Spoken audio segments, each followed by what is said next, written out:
This is Chicago's Morning Answer with Dan Proft and Amy Jacobson on AM 560. The Answer.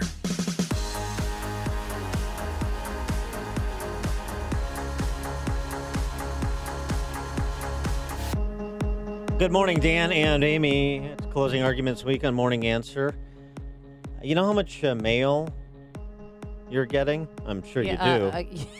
By the tons, yes. Probably less so in Chicago than in the suburban areas where you've got like hotly contested congressional and legislative races. How much mail are you getting? You know, I've done this for a long time in various capacities. So I do so with this pack that I run. Mail, TV, and digital, radio, etc. First time this has ever happened in the 25 years I've been in electoral politics in Illinois. First year, my mail house, the mail house I use to process the mail, to label and tag it and prep it for the post office, had to sign on Monday an acknowledgement that any mail received after Monday had no guarantee of being delivered by next Tuesday, Election Day. What? Yeah. First time that's ever happened. And it's because of, just the volume of... Because it's clearly because of the volume of mail, and most of that is being financed by that $16 million Madigan has given 25 state house candidates, mainly in Chicago metro suburbs, we were discussing last hour. One of the targets of that financial fire hose is Tom Morrison, Republican incumbent in Palatine. His opponent, I mentioned, I think, last hour, Maggie Trevor, has received $1.489 million from Mike Madigan so far, most of that in the form of mail, some now more recently in the form of television as well. For more on this and Tom Morrison's closing argument, both for himself and I think to some extent for suburban Republican legislative candidates, we're pleased to be joined by Tom Morrison. Tom, thanks for being with us. Appreciate it. Hey, thanks, Dan and Amy. Hey, by the way, you're not including the extra money that my opponent's gotten from other state rep candidates, incumbents who've got so much money in their accounts that they can give $40,000, $50,000 checks. Yeah. Okay. So throw that on the pile too. Sure. I mean, what's another few $100,000 between friends and the Democrat Party? Right. So I mean, is that you're in what's perceived to be a fairly competitive race this time around in what's long been a Republican district? After you've won your district, going away the last three cycles, around 60% of the vote each time. Is that what you think the difference maker is, the money? Well, and that's the interesting thing about it is because of my reputation here, because of my record, they've got to spend almost $1.7 million to smear me, to try to take me out. That says a lot.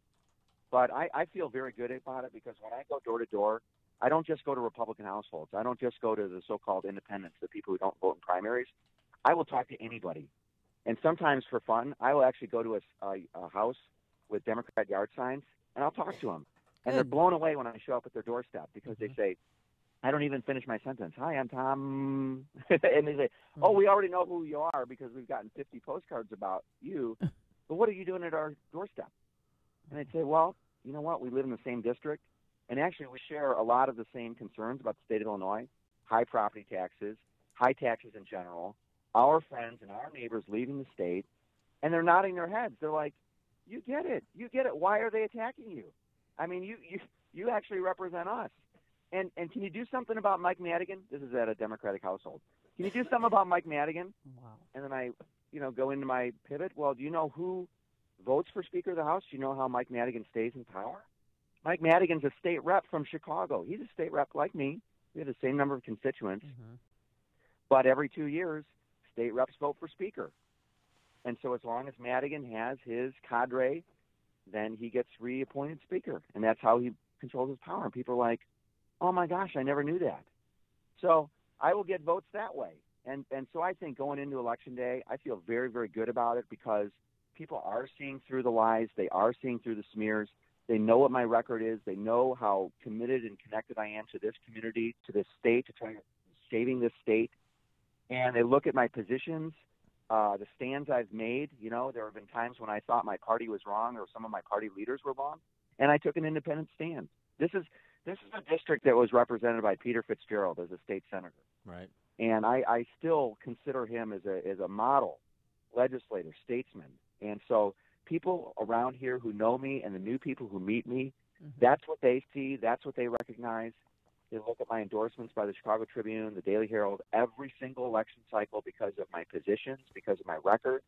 And that's why I feel very good about it, even though of this obscene amount of money. This is the party of the working class, the party of, helping the downtrodden, just burning through cash so that they can eventually get in power and take more of your money to burn through that too. Well, it seems like the money could be better spent, obviously. But what are you hearing when you talk to your constituents, regardless of their political affiliation? What's their number one concern? Number one, Amy, property taxes. Far and away. People say, I bought my home. I thought that this would be a lifetime investment for me, and now I find that I'm losing equity while my taxes keep going up. And then every single day when I go out knocking on doors, people say, you know what, I've already decided I'm going to move. I talked to a guy 2 days ago. He said, my kids are all grown. I've got this big house, and now I have a second home in Tennessee, and that's where I'm headed.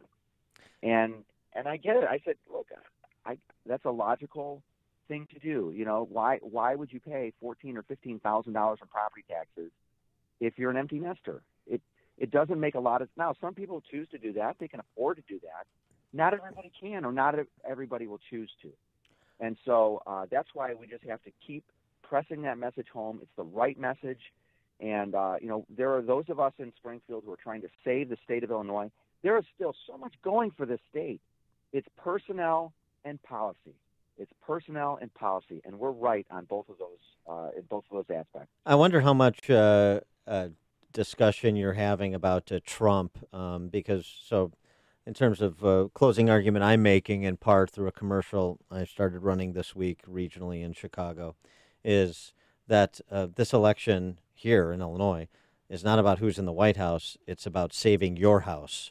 And it's specifically that property tax message, the drum I've been beating for many moons now. And I wonder if that's part of what part of the conversations you're having with people who may not like Trump, may not like the Republican Party brand, but but need their focus shifted from what they get on their TV screens and all the emphasis on Trump to the local concern about their home. Well, and that's a good point. I would say, and this is just broadly speaking, but 3 months ago, as I started really, diligently walking door to door every day, Trump's name would come up frequently, and it was often in a negative light. It really was. But as people now we're getting closer to Election Day, voters are generally sensing, hey, look, I can't let what's happening in Washington affect my vote for these local races, local and state races. And so it is definitely started to shift in the last 2 months, last 2 weeks. Well, that's really an encouraging sign. What you're describing is because it's saying that people are, number one, paying attention, which is always encouraging, and number two, right, they're paying enough attention to distinguish between the job that Peter Roskam does or the job that you do versus the presidential tweets on a topic or how Trump handles this or that. They're distinguishing up and down the ballot, and they understand that the dynamic in Illinois and who's responsible for what has become of the state is much different than what's going on in D.C. And frankly, Trump has nothing to do in terms of responsibility, and he has nothing he really can do in terms of solution. This is the problems we've created, and we've got to solve them. Yeah, and it's hard to say. Like I said, Dan, Amy, I talk to everybody. If I'm on the sidewalk, if I'm out about, I'll talk to anybody. I'm not going to ask them what their political persuasion is. Trump's name still does come up, sure, and they still say, "Well, he's the head of your party. You should do something about that. He's, I'm gonna vote against you because Trump's the head of your party." So I don't know if I'm talking though to a hard Democrat, but most news is nationally focused. It's cable news. It's stuff that you might be reading online, and that's where the boots on the ground, people actually talking to voters. This is why candidates have to go door to door. Why volunteers go and talk to your neighbors. It's not, look, if you're going to volunteer for a campaign in this last week, We appreciate that. That's great. But it's not enough to just leave more literature on someone's doorknob. That's not enough. You actually have to talk to people, talk to them in a civil way, talk to them about actual issues, distinguish between, one person's temperament and another's, and you got to nuance these things. And the only way you do that is by talking face to face. Show people you're a real person. Hey, I'm your neighbor. I'm concerned about our home too. I'm concerned about people moving out too, because as they move out, then that tax base shrinks, and those left behind, we have to pay a higher and higher burden. We have to pay more and more of that. Well, you also have to address the misdirection plays, to be generous, of Democrats. I mean, you see ads where the Democrats are accusing Republicans or Republican candidates of voting against your Medicare, of voting against your Social Security. Right. Obviously, these are federal issues, not state issues, but sometimes people don't make the distinction, because it's not the first time that Madigan has done this on behalf of his candidates. He does it every cycle, and he does it because he snows just enough people in many districts. Yep. So anyway, that's between now and Election Day, we got to be out there talking to people, be civil. That's the other thing, too, is people, the temperature around politics is so high that just by a little bit of kindness, you can make a lot of inroads. You can make a lot of gains with people. And, I'll give you one quick story. So I was knocking on doors. This was like a month ago.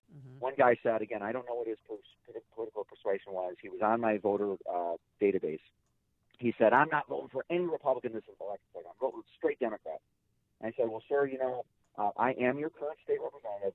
If I should win re-election, I want you to know that if you ever need assistance with state services, if you have a problem with some state agency, you are still welcome to come to my office, and you will get the same level of high treatment and respect, regardless of who you end up voting for. And he thought about it for a second, and he goes, you know what, I will vote for you. That's what it's about. Yeah. And one vote at a time.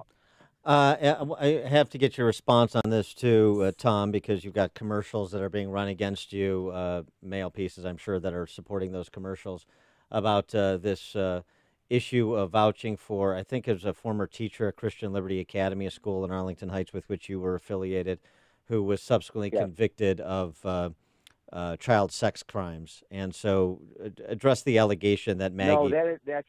Well, I'd like to clear up that confusion. That's the allegation that's being leveled by Maggie Trevor and Madigan by extension, right. And so I wanted to give you opportunity to address it. First of all, the characterization, that is not the person I knew 15 years ago.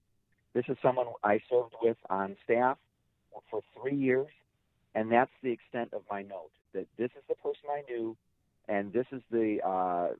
I never personally witnessed anything that was unprofessional. That was my 3-sentence note. All of the other stuff, charges and the ultimate conviction from something from 20 years ago, I did not have knowledge of that. And when I did attain knowledge of it a week ago, I immediately retracted my statement. Okay. That's all right. good. I mean, that was my mistake. My mistake was in trusting a friend's account of the situation without doing my own independent look at it. And I made a mistake, but I've retracted it, and we need to move on. The reason that Tom Morrison is going to win re-election is because he's developed, this is me talking, just my view, it's because he's developed his own independent brand by doing exactly what he said he's doing out as a candidate, and also that he always stands and delivers. He is as transparent and forthright as you will ever find in a politician anywhere. And I've been around a lot of them for many years, and I've known Tom for many years. So you have to be out of your mind in Palatine, out of your mind to believe the things that are said about Tom Morrison, regardless of who you're voting for. What the left is saying and Maggie Trevor is saying about Tom Morrison is so counterfactual, is so reckless, the politics of character assassination that people say they don't like. Think about it, and think about what you just heard from Tom Morrison today before you cast your vote in that race if he is your state representative. Tom, thanks so much for joining us. Appreciate it. I appreciate it. Thank you. And he joined us on our turnkey.pro answer line. Listen to podcasts of Dan and Amy from the AM 560 mobile app. Download it today at 560theanswer.com/mobile.